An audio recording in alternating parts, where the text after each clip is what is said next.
Hello everyone, welcome back to my YouTube channel. അപ്പോഴേ ഇന്ന് ഞാനിവിടെ ഗ്രീൻ ആപ്പിൾ വെച്ചിട്ടൊരു അച്ചാറിടാൻ പോവുകയാണേ. അതിന് വേണ്ടി നല്ല പുളിയുള്ള ഗ്രീൻ ആപ്പിൾ ഞാൻ വാങ്ങിയിട്ടുണ്ട്. അത് നമ്മൾ മാങ്ങ അരിയുന്ന പോലെ കുഞ്ഞു കുഞ്ഞായിട്ട് അരിഞ്ഞ് ഒരു 2-3 hours ഞാൻ ഉപ്പ് വെള്ളത്തിൽ സോക്ക് ചെയ്ത് വെച്ചിട്ടുണ്ട്.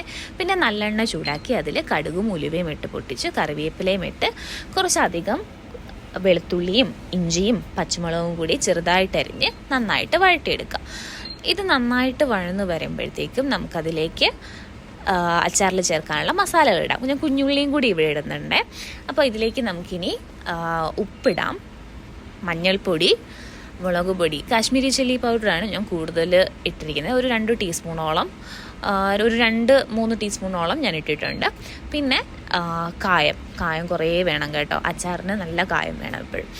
കായവും ഇതെല്ലാം ഇട്ടിട്ട് ഒന്ന് ആ ഒരു സ്മെല്ല് പോകുന്ന വരെ ഒന്ന് വഴറ്റിയെടുക്കുക. പിന്നെ അതിലേക്ക് ഈ മാങ്ങ സോക്ക് ചെയ്ത് വെച്ചിരുന്ന ഉപ്പുവെള്ളമല്ലേ, അത് തന്നെയാണ് ഞാൻ ഒഴിച്ചു കൊടുക്കുന്നത്. അപ്പോൾ കുറച്ചൊരു ഗ്രേവി ആയിട്ടാണ് ഞാൻ ഉണ്ടാക്കുന്നത്. അപ്പം അതും കൂടി ഒന്ന് ഒഴിച്ച് കുറച്ച് മതി, നിങ്ങളുടെ കറിക്ക് ആവശ്യത്തിനുള്ള വെള്ളം മാത്രം മതി. പിന്നെ അതിലേക്ക് ആവശ്യത്തിന് കുറച്ചുകൂടി ഉപ്പും കൂടി ചേർത്തിട്ട് ഈ വെള്ളം ഒന്ന് തിളയ്ക്കുന്നവരെ ഇളക്കാം. അത് തിളച്ച് വരുമ്പോഴത്തേക്കും ഞാൻ സ്റ്റൗ ഓഫാക്കിയിട്ട് ഈ മാങ്ങയല്ല, ഗ്രീൻ ആപ്പിൾ, ഞാൻ ഇത് കണ്ട മാങ്ങയല്ല എന്ന് തോന്നുന്നില്ലല്ലോ. അപ്പോൾ ഈ ഗ്രീൻ ആപ്പിൾ കൂടി ഇട്ട് നന്നായിട്ടൊന്ന് ഇളക്കി യോജിപ്പിച്ചിട്ട് വിനീഗറും കൂടി ഒഴിക്കുക കേട്ടോ. നല്ലപോലെ വിനീഗർ ഒഴിക്കണം. എന്നിട്ട് അതിനെ കുറച്ച് നേരം നന്നായിട്ടൊന്ന് പ്രസ് ചെയ്ത് വെച്ച് ഒന്ന് അടച്ച് വെച്ച് നമുക്ക് ആവശ്യമുള്ളപ്പോൾ എടുത്ത് യൂസ് ചെയ്യാം.